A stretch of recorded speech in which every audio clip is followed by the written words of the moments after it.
Welcome to the Encouragement Engineering Podcast, where we help people to combat the negativity that inundates our daily lives with a positive perspective and positive action. Today's guest is Kevin Eikenberry, who is a recognized world expert on leadership development and learning and is the Chief Potential Officer of the Kevin Eikenberry Group. He has spent nearly 30 years helping organizations across North America, a leader from around the world, on leadership, learning, teams, and teamwork, communication, and more. Twice he has been named by the Inc.com as one of the top 100 leadership and management experts in the world and has been included in many other similar lists. He is also the author, co-author, or contributing author to nearly 20 books. You've got me beat by that number, including Remarkable Leadership and bestseller From Bud to Boss, Secrets of the Successful Transition to Remarkable Leadership with Guy Harris, The Long Distance Leader, Rules for Remarkable Remote Leadership with Wayne Turnell. And his next book's coming out in January 2021, and it's entitled The Long Distance Teammate, Stay Engaged and Connected While Working Anywhere. His blog is consistently ranked among the world's best, most read, and most shared on leadership. So please welcome to the show, Kevin Eikenberry. Kevin, welcome to the show, and thank you for being here today. Bob, it's a pleasure to be here. Thanks for having me. And not a problem. And if we could, why don't we kick it off? I've met Kevin through LinkedIn, and it's interesting because he's got some real good stuff that he puts out on that in the articles and the blogs. Tell people more about what you've done and how you got to where you are today. What I've done. I think people got plenty, all that. Combat the negativity that inundates our daily lives with a positive perspective and positive action. Today's guest is Kevin Eikenberry, who is a recognized world expert on leadership development and learning and is the Chief Potential Officer of the Kevin Eikenberry Group. He has spent nearly 30 years helping organizations across North America, a leader from around the world, on leadership, learning, teams, and teamwork, communication, and more. Twice he has been named by the Inc.com as one of the top 100 leadership and management experts in the world and has been included in many other similar lists. He is also the author, co-author, or contributing author to nearly 20 books. You've got me beat by that number, including Remarkable Leadership and bestseller From Bud to Boss, Secrets of the Successful Transition to Remarkable Leadership with Guy Harris, The Long Distance Leader, Rules for Remarkable Remote Leadership with Wayne Turnell. And his next book's coming out in January 2021, and it's entitled The Long Distance Teammate, Stay Engaged and Connected While Working Anywhere. His blog is consistently ranked among the world's best, most read, and most shared on leadership. So please welcome to the show, Kevin Eikenberry. Kevin, welcome to the show, and thank you for being here today. Bob, it's a pleasure to be here. Thanks for having me. And not a problem. And if we could, why don't we kick it off? I've met Kevin through LinkedIn, and it's interesting because he's got some real good stuff that he puts out on that in the articles and the blogs. Tell people more about what you've done and how you got to where you are today. What I've done. I think people got plenty, all that already from that bio, yeah.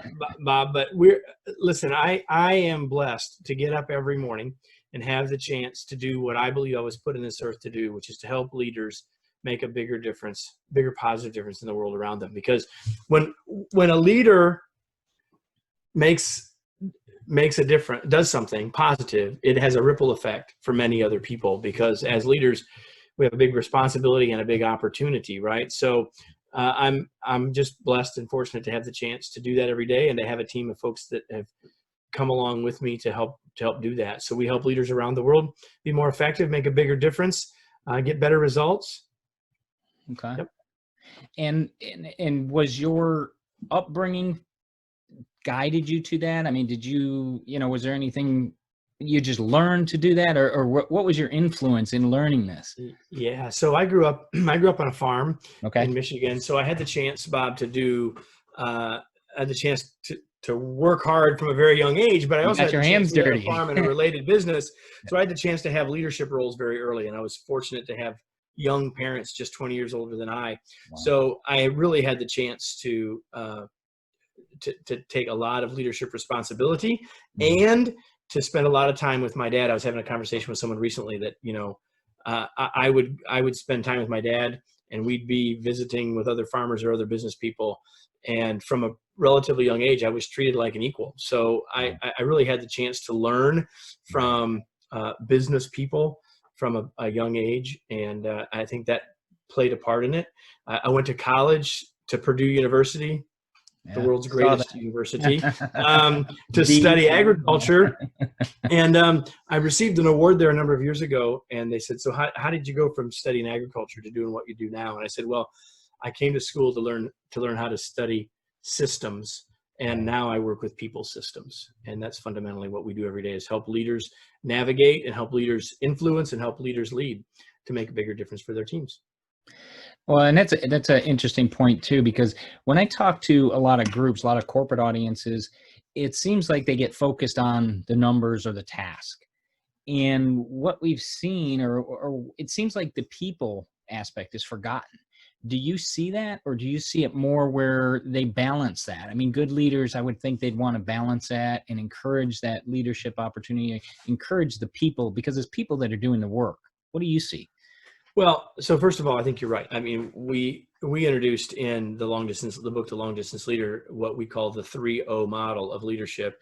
The 3O model of leadership says leadership is about three things. It's about outcomes, others, and ourselves. And it's not about ourselves because we're some magical thing, but because who we are plays a role in how we lead, right? So, but let's talk about the other two, which is really fundamentally what you're saying. Is it about the tasks, or is it about the people? And the answer is it's about both. We, as a leader, we're trying to reach a desired outcome, a future state, a vision, a mission, a strategy, whatever you want to call it, a goal. We're not there. We're trying to get there. Leaders are trying to help other people get there. So we're reaching an outcome with and through others. Bob, to your point. So are there leaders, are there folks in those roles who are focused more on or solely on the task or the outcome or the goal? Of course there are. Are they ultimately as successful? No, right? Another way to think about that is that if you overbalance on the outcome and not enough on the others, you'll have problems. You'll also have problems if you focus so much on the people and not enough on the tasks. So you made the key word of balance, I think fundamentally is the key. And because it's a balance, think about a scale, it's always sort of moving. And so, you and I might have different starting points. One of us might lean a little bit more toward the outcomes, other a little bit more toward the others, but it has to be situational as time goes on. So as we're recording, I don't know when this is going to go live. I don't know when people are going to watch it, but as you and I are recording this in late July 2020 during coronavirus, right? I would say that most everyone has figured out that we've got to lean a little bit more toward the people side. And that's actually, I think, will have been a potential positive of all of this. If leaders have learned that they need to focus a little bit more on the needs of their folks, work on being a little more empathetic. I actually call this the age of empathy that we're currently living in. So I think that the balance has shifted for most people, at least a little, and maybe for many, if they were a little too far the other direction, it's a learning that they can keep beyond the current time. And that's a good piece of it too. As a good leader, I would think you'd want your people always learning. And you give a good example, that fulcrum of the balance of the scale. There's going to be times you've got to get it done because there's a deadline. There's security breaches, whatever. You've got to get it done now. You've got to get it done quick. Let's just get it done. On the other side, I understand people are always going to have things happening. You could have a family member that's sick, and they've got to deal with that. You got to be, understand that, okay, they've got to deal with that because that's a priority over what may be going on right now, or can you backfill with their skill set? It's interesting I appreciate that fact that more and more we're looking right now towards that idea of the people and that empathy era, because that is important. We need to understand the value everybody brings. Do you see that as, I would hope it would be a quiver in the, if you will, in the quill or in the stack of archery for your future growth, So do you see that as a pattern? I think that some people would say that we've been slowly moving from more of a command and control style of leadership, which would be more about the task, Right. more about my goal as a leader is to create compliance. Yeah. Right. Yes, boss. To a mode that's a little, to use the language we've been using, a little bit more focused on others or the people, Right. which means that leaders need to focus on or are trying to create commitment rather than compliance. I think that generally speaking, we're moving in that direction, Right. but I don't think that, I would say two things about that. The first thing I would say is just because that maybe that's the overall trend, and maybe in the 30 years that I've been doing this, Yeah. that trend has moved that way some, that might by no means that everyone's figured it out. Right. Number one. The other thing is, just because we had a command and control style, and we could take it back to the Industrial Revolution as to why some of that happened and all of that, Right. but the reality is that leaders anytime, 3,000 years ago, 2,000 years ago, 30 years ago, the best leaders were working to build commitment in their teams and not just compliance from their teams. So while we may say this is an enlightened leader, people using all this kind of language, it's really not new. It's just that maybe a few more of us are finally saying this is the way that has the best sustainable long-term results. Right. It's not new concepts. It's not new information. It's just maybe a renewed focus. Yeah. I'm sorry? Yeah. A reminder, if that pendulum swings back. Well, that's a good way to look at it, right? The pendulum swings. Hopefully we'll never swing all the way back to command and control, but who knows? I'm hoping we don't. Yeah. And it's interesting. You grew up farming in Michigan. I grew up in Michigan as well. And we would do a lot of things outdoors. So I understand that idea of getting your hands dirty, planning, and that takes time. And I think that's important for people to understand too. If you put the analogy like farming, it's like leading people, because you plant a seed. That seed doesn't just grow into an oak tree overnight. It takes time. It takes watering. It takes fertilizing. It takes weeding. Getting through the storm, if you will. And there's going to be storms in everybody's life. And, that is something that I think we need to do with people as leaders, is help them get through those scenarios, help them to get through those storms, if you will, but continue to nurture them. And that may be showing them educational opportunities, showing them different ways of possibly doing something. Have you seen some of that? Yeah. So it's interesting. It's so interesting that you used the idea of planting an oak tree, because on the cover of my book, Remarkable Leadership, there's a picture of an acorn. And people said, Kevin, why is there an acorn on the cover? I said, well, here's why. Because when you plant an acorn, you're not just getting, how many trees are in the acorn? Right.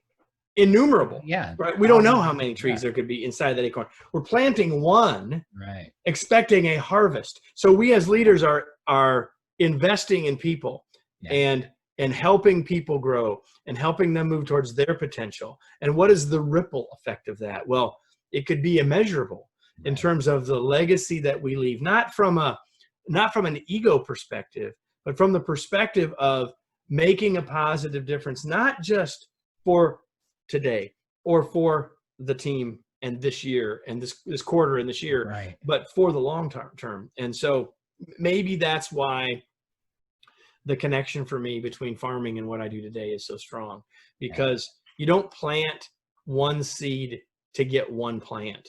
No. You plant one seed to get many more seeds. And as leaders, we've got to be thinking about it in the long haul, investing in our team members, whether that's educational opportunities, whether that's new experiences in the workplace, new responsibilities, whatever that is. That's part of our job as a leader, is to groom our replacement to be better than us. Right. Well, eventually someday, I'm either going to hit the lotto or retire. So somebody's got to take over that stuff I do. And you, like you said, train that replacement. So people always say, well, if I get hit by a bus, no, don't look at it this way. We got to look at it a little more positively, Yeah. My wife is always worried that if I would win the lotto, of course I would have to play. But my wife is worried that even if I played, Bob, I wouldn't quit working, which she's probably right. Yeah. You got to have something to do. You just can't sit around and spend all your money. With that idea, who are some influences that helped you to get where you are?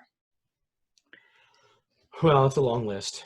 Certainly my father and my mom too, but my dad, especially from a business perspective, would Mhm. certainly be at the top of that list. There are a number of folks in our local community growing up that would be true for me. I had several professors at Purdue that I would put in that list. And when I first left the university and went to work in the world, before I became unemployable like I am now, I was really fortunate to have two or three really great leaders, supervisors, managers, whatever you want to say, whatever words you want to use.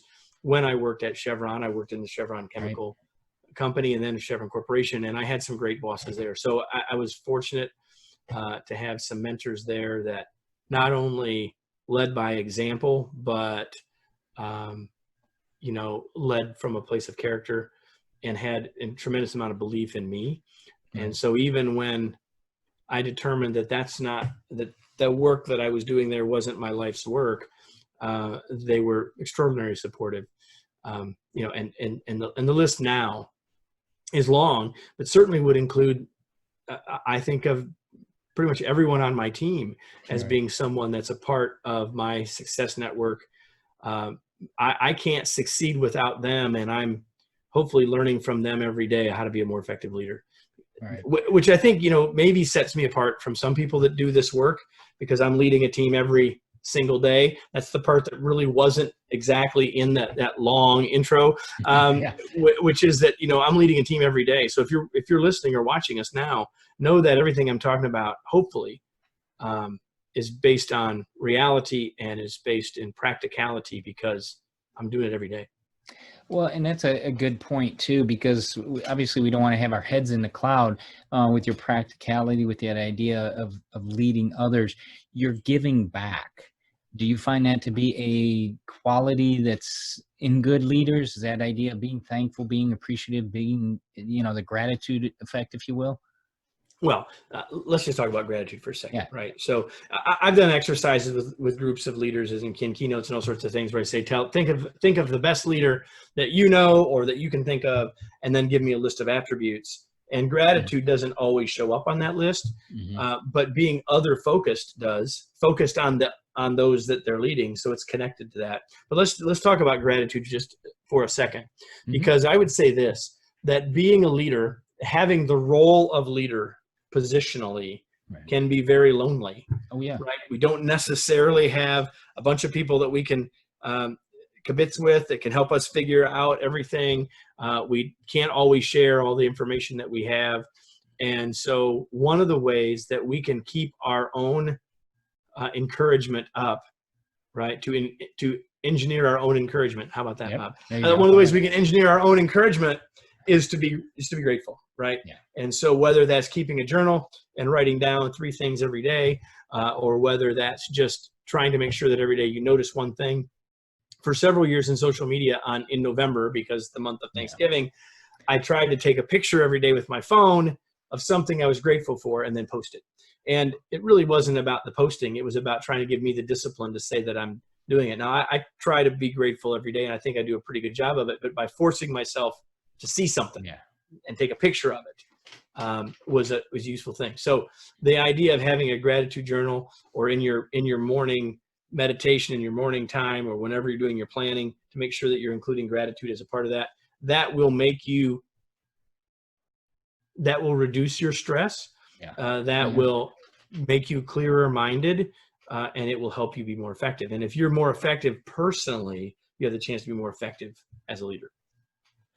And that's always important to be able to do that, because like you said, you can't be thankful and worried at the same time. When you're pretty hard. Yep. Yeah, you're one or the other, and worry doesn't do you any good. So why not just stay on the good side and be grateful? I wake up every day, and that's the first thing I say: thank you for giving me another chance. I'm here. I'm still here.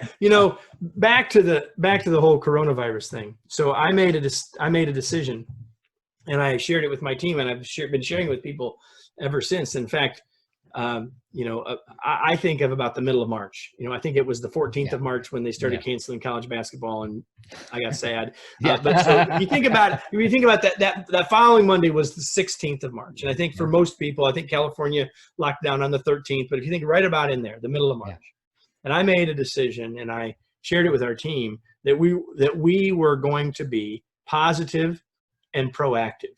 So there's been plenty of things to be concerned about, worried about, anxious about, perhaps. Yeah. Right. But we made a conscious choice on our team that we were not only going to, for each other, but externally with our clients and in all of our work, to be positive and proactive. And I think that those two words certainly go along with the theme of your podcast, but those two words have become the bellwether, have become the touchstones for us and for me to helping to keep the team there.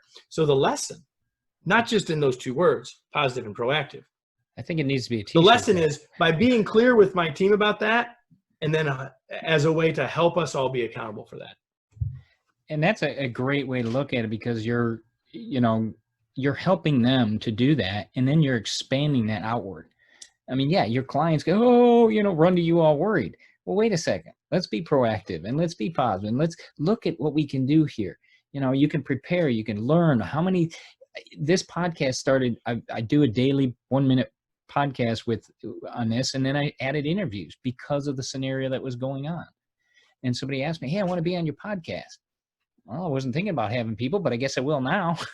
So why not be proactive? And here we are. Yeah, exactly. Look at this. So it's been good, but I think you ought to make a t-shirt for that. That would be a great t-shirt, because you're symbolizing it. You're showing people. Listen, I got enough things on my list already, but I appreciate that. I think it's a good idea. I'm just not sure it should go on my list. Well, and with that idea too, is because you're inspiring others. Tell us about what's your daily ritual like? What gets you going? How do you get your day going? Because obviously you got to be focused, you got to be productive, you're being proactive. What do you do to give us a scenario of your day, if you would? Well, it's certainly not perfect, and I am. It's not the same every morning, but there are some consistent pieces. Okay. And one of the consistent pieces is that 5 days a week, I write what I unceremoniously call the daily email. And the daily email goes out to several thousand people. And every morning I write the email that's going to go out to that group that day. Okay. And that email ranges somewhere between, 200 and 400 words.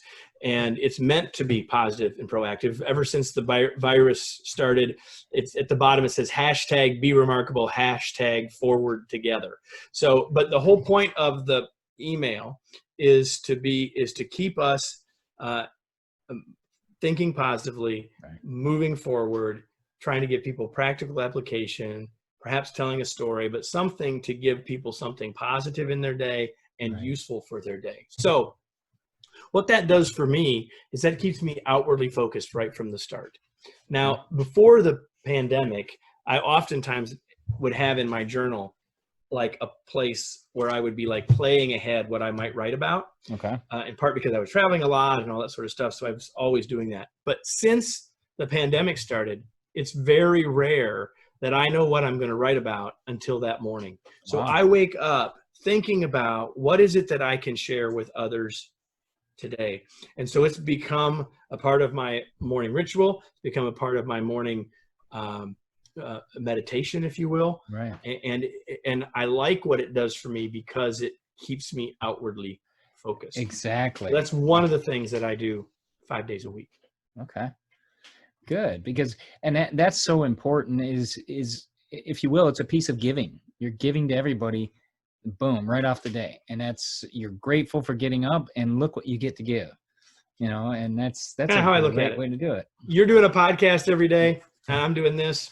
And rarely are they batched, right, or written ahead. Once in a while, I'll have a great idea during the day and I'll write it for the next day, but rarely does that happen. Right.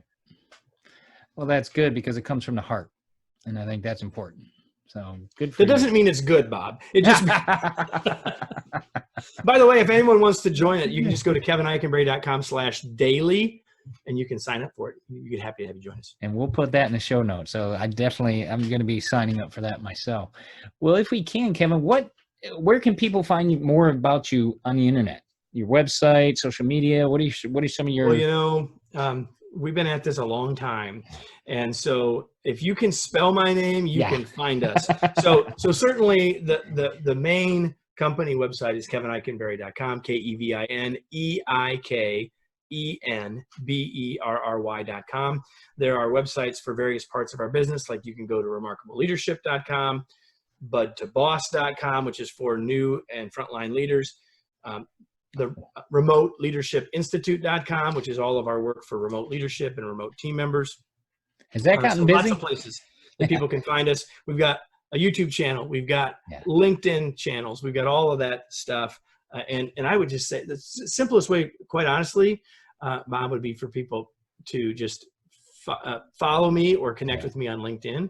And I'd love to have you do that and say, hey, I heard you and Bob's conversation, and we'd love to have you join me. That'd be awesome to do that. You can also listen to our podcast at remarkablepodcast.com. Yeah. And as I mentioned before we get on the call, the clips that some of the clips you have out there on the YouTube thing, they're general information, but it's good information. It's, it's quality stuff. Take a look at Kevin. Like you said, on LinkedIn, we'll put this all in the show notes, and, we'll have that information for you, because he's got a lot of interesting stuff. He's out on LinkedIn all the time. He's got a lot of good information that comes out, daily, weekly. I always see stuff of yours popping up. So I certainly appreciate the quality of your work and what you're putting out for people. So thank you for doing that. Well, Bob, thank you for that. And thank you for having me. It's been a pleasure to be on the call with you. Well, thank you. And I appreciate your time today, Kevin. You have a great day. I will. Thanks. Thanks.